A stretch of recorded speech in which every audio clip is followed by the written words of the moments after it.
propose à sa famille d'entrer dans une secte, mais l'Éternel conseille.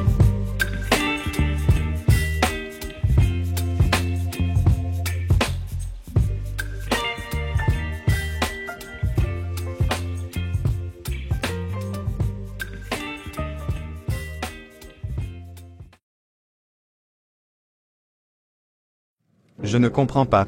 J'ai beau faire. Mais je comprends pas pourquoi ça ne marche pas. Je n'arrive pas à atteindre ma femme. C'est un petit problème, nous allons régler ça. Mais comme ta femme a une vraie vie de prière, nous devons mettre les bouchées doubles. Mais nous allons y arriver. À défaut de ta femme, ramène ta fille. Celle qui est restée chez toi. Cette fille doit remplacer sa mère. Elle doit prendre sa place. Es-tu d'accord? Oui, je suis d'accord.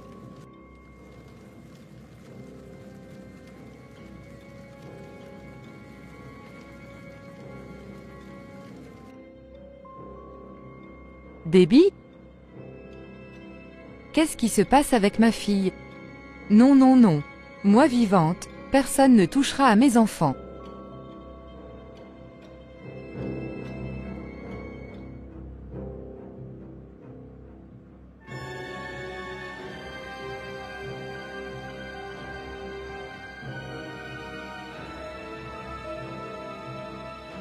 Seigneur, fais-moi dès le matin entendre ta bonté. Car je me confie en toi. Fais-moi connaître le chemin où je dois marcher. Car j'élève à toi mon âme. Délivre-moi de mes ennemis, ô Éternel. Auprès de toi je cherche un refuge. Psaume 143, versets 8 à 9.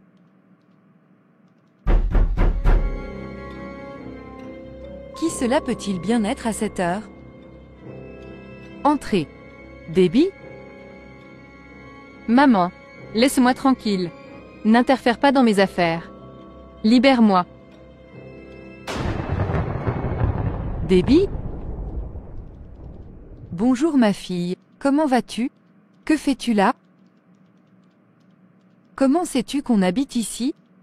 Maman, je suis venue te dire de ne pas interférer dans mes affaires. Laisse-moi tranquille. Ma fille viens t'asseoir, nous allons parler. Écoute maman, je n'ai pas le temps là. Je ne suis pas venue pour parler. Je suis venue te dire de me libérer. Je ne t'ai pas emprisonné. Mais je te confie chaque jour à ton Créateur. L'Éternel des armées. Le Dieu d'amour, qui a versé son sang précieux pour nous. Laisse-moi tranquille. Arrête.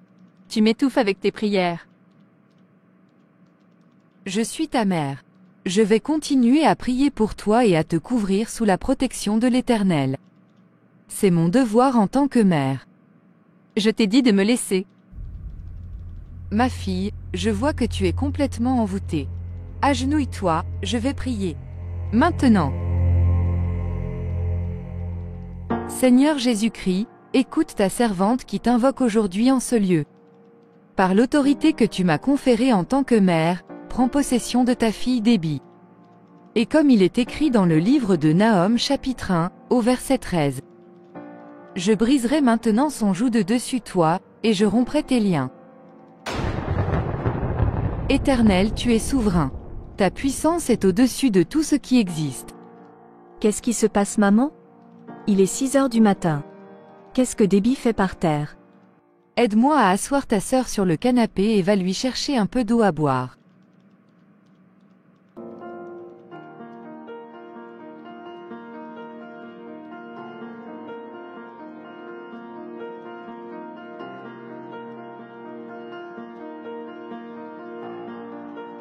Reste avec nous ici. Nous allons prier pour toi. Tu es en danger, ma fille. Reste ici. Non, non, je dois partir.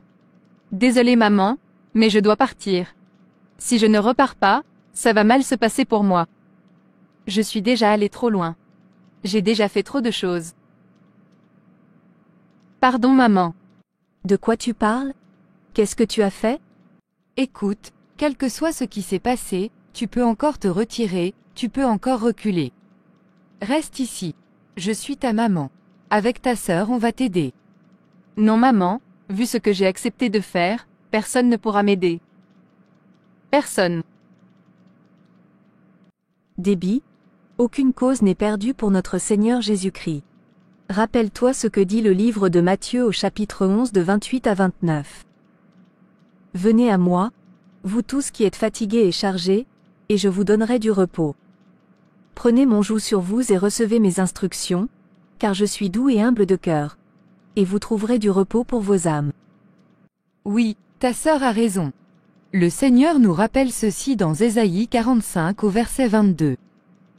Tournez-vous vers moi, et vous serez sauvés, vous tous qui êtes aux extrémités de la terre, car je suis Dieu, et il n'y en a point d'autre. Qu'est-ce que tu as fait? Où étais-tu? Il semble que tout le travail qu'on a fait sur toi, tous les rituels ont été annulés. Qu'est-ce qui s'est passé?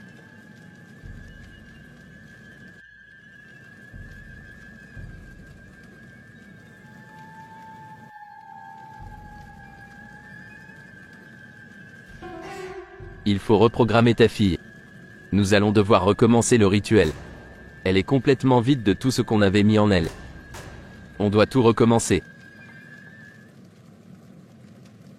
Écoute, il faut qu'on atteigne rapidement ta femme, c'était elle la cible à la base. Donc si tu veux monter de niveau dans le groupe, donc avoir plus de pouvoir, plus d'argent, il nous faut ta femme. Car elle a une très grande force. Il nous la faut. Mais tu avais dit que ma fille pouvait la remplacer. Ce ne sera pas suffisant. Elle n'a pas ce que le groupe recherche. Ça ne fait pas mon affaire. Il faut ta femme. Si tu y arrives, tu deviendras extrêmement riche.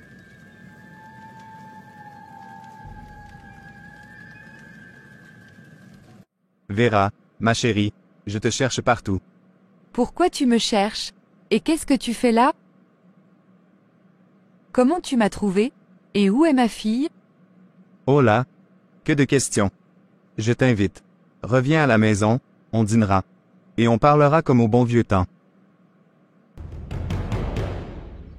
Qu'est-ce que tu fais? Qu'est-ce que tu essaies de faire? Écoute, arrête ce que tu comptes faire. Ne dis pas que je ne t'ai pas prévenu. Si tu touches à un seul cheveu de mes enfants ou moi, tu seras seul à en subir les conséquences. Tu me menaces? Ce n'est pas une menace. Mais je me réfère à la parole de Dieu qui dit dans Galates 6 au verset 7, je cite, « Ne vous y trompez pas, on ne se moque pas de Dieu. Ce qu'un homme aura semé, il le moissonnera aussi. » Tu me fatigues avec tes histoires. Il y a un problème? Qu'est-ce qui se passe ici? Ce monsieur vous menace? Qui c'est celui-là? Ce n'est rien. On peut y aller. J'ai fini mes courses. Ok.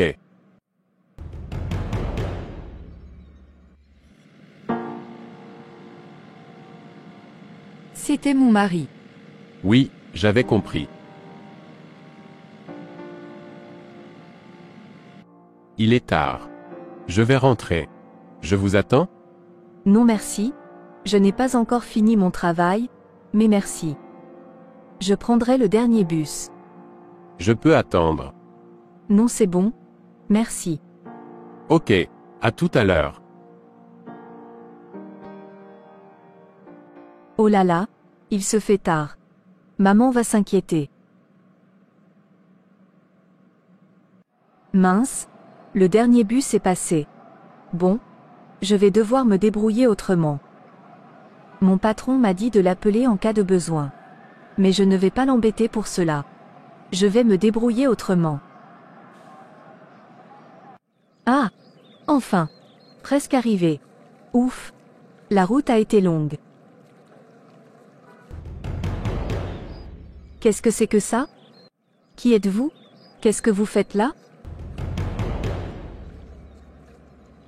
Seigneur, quels que soient mes ennemis, je n'ai pas peur. Car tu es mon Dieu. Le Dieu qui me délivre. Délivre-moi. Sauve-moi de la main de mes ennemis.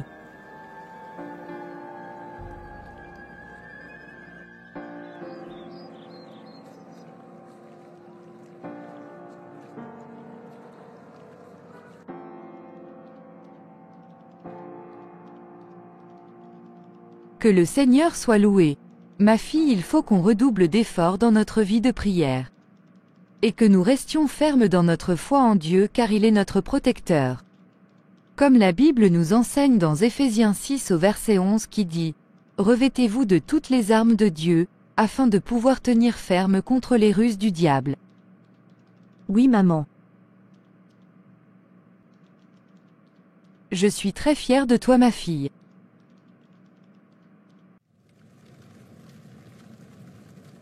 Toi et ta fille, vous ne me servez à rien. J'ai failli mourir aujourd'hui.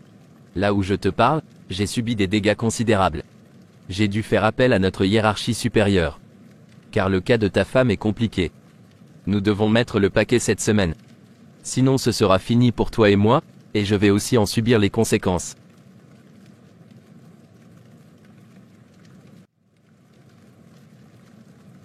Ça veut donc dire que le Dieu que prie ma mère, l'Éternel, le Dieu Tout-Puissant est donc au-dessus de toutes les puissances que nous invoquons et servons dans ce temple? Debbie, tais-toi. Qu'elle se taise. Qu'elle se taise. Non. Ma mère a donc raison? Le Seigneur Jésus est donc puissant au-dessus de toutes les puissances?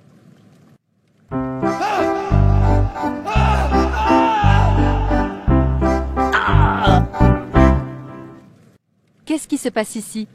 Pourquoi êtes-vous tous à genoux? Répondez-moi. Ne prononce plus jamais ce nom dans ce lieu, ou en ma présence. En fait, ne prononce plus jamais ce nom tout court. Quel nom? Le nom de Jésus?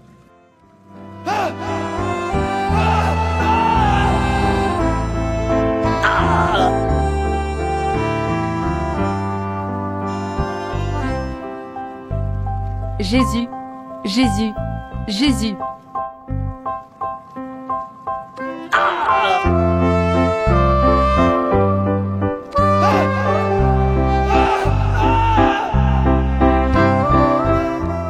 Ta fille va être punie pour ce qu'elle vient de faire.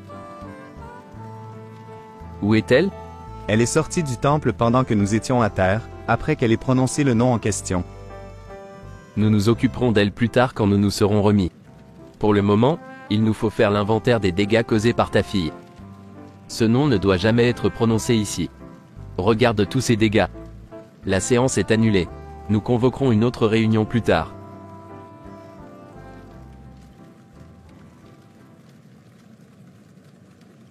Maman? Pardonne-moi pour ce que j'ai fait. Je ne sais pas si tu m'aimes toujours en tant que ta fille. Mais j'ai besoin de ton aide.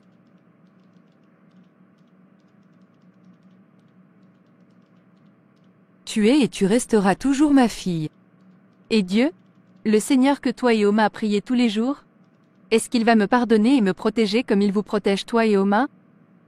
Oui, car le Seigneur nous aime tous. Te souviens-tu de la parabole du fils perdu? Le fils prodigue dont parle Luc 15 au verset 11 à 24. Notre Seigneur Jésus dit ceci. Un homme avait 2 fils. Le plus jeune dit à son père, « Mon père, donne-moi la part de l'héritage qui doit me revenir. » Le père leur partagea alors ses biens. Peu de jours après, le plus jeune fils ramassa tout, et partit pour un pays éloigné, où il gaspilla sa fortune en vivant dans la débauche. Alors qu'il avait tout dépensé, une importante famine survint dans ce pays et il commença à se trouver dans le besoin. Il alla se mettre au service d'un des habitants du pays, qu'il envoya dans ses champs garder les porcs. Il aurait bien voulu se nourrir des caroubes que mangeaient les porcs, mais personne ne lui en donnait. Il se mit à réfléchir et se dit, « Combien d'ouvriers chez mon père ont du pain en abondance et moi, ici, je meurs de faim. Je vais retourner vers mon père et je lui dirai, « Père, j'ai péché contre le ciel et contre toi, je ne suis plus digne d'être appelé ton fils, traite-moi comme l'un de tes ouvriers. » Il se leva et alla vers son père. Alors qu'il était encore loin, son père le vit et fut rempli de compassion, il courut se jeter à son cou et l'embrassa. Le fils lui dit, « Père, j'ai péché contre le ciel et contre toi, je ne suis plus digne d'être appelé ton fils. » Mais le père dit à ses serviteurs, « Apportez, vite, le plus beau vêtement et mettez-le lui, passez-lui un anneau au doigt et mettez-lui des sandales aux pieds. Amenez le veau qu'on a engraissé et tuez-le. Mangeons et réjouissons-nous, car mon fils que voici était mort et il est revenu à la vie, il était perdu et il est retrouvé. » Et ils commencèrent à faire la fête. Oui, je me rappelle. Alors tu vois, Notre Père céleste a pitié de ses enfants et n'abandonne pas la brebis qui revient à lui. L'Éternel est miséricorde.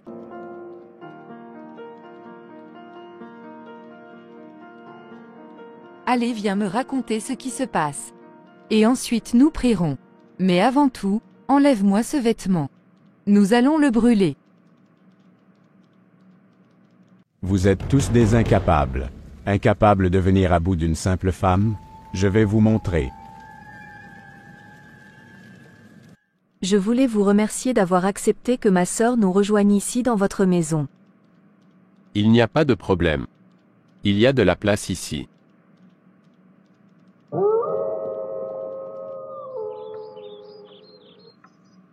C'est quoi ça?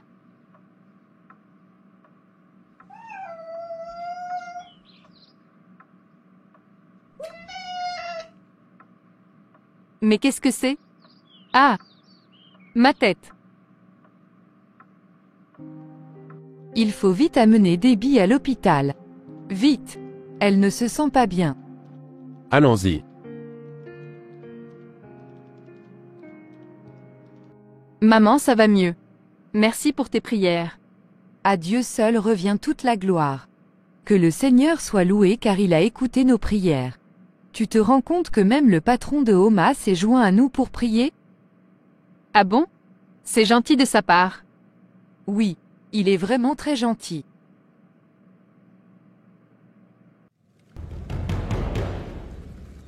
Aujourd'hui c'est votre fin.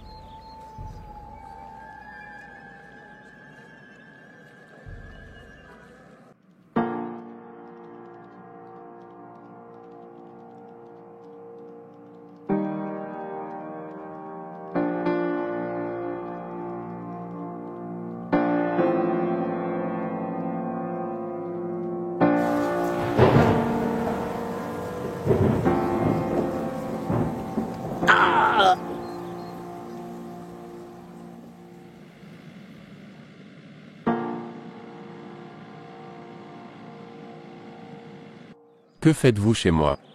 Et sans vêtements en plus. Qui êtes-vous? Je ne sais pas. Laissez-moi partir, laissez-moi partir. Je n'ai pas réussi ma mission. Cette maison est entourée de feu. Vous pensez que vous pouvez venir dans n'importe quelle maison et commettre votre forfait? Faire vos pratiques? Non. On ne touche pas à tout le monde. On ne se frotte pas aux enfants de Dieu. Quel que soit ce que tu es, je te chasse au nom puissant de notre Seigneur Jésus-Christ. Il a disparu. Sois loué éternellement Seigneur. Toi qui exerces ma main au combat et qui me rends victorieux sur toutes mes batailles. Bonsoir tout le monde. Vous ne devinerez jamais ce qui s'est passé là dehors, devant la maison. Que s'est-il passé? Oui, que s'est-il passé? Alors voilà. Le temple. Le temple. Tout a brûlé. Tous les frères du groupe ne sont plus.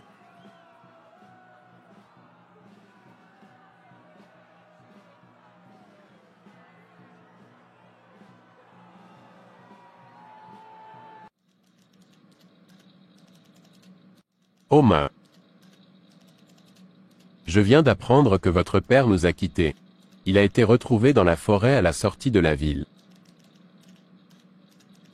Toutes mes condoléances. Vous pouvez prendre votre journée. Il était mon père, mais il avait choisi de sacrifier sa propre famille pour son intérêt égoïste. L'argent et la gloire. Voilà où il a fini. La Bible dit, le salaire du péché c'est la mort. Désolé.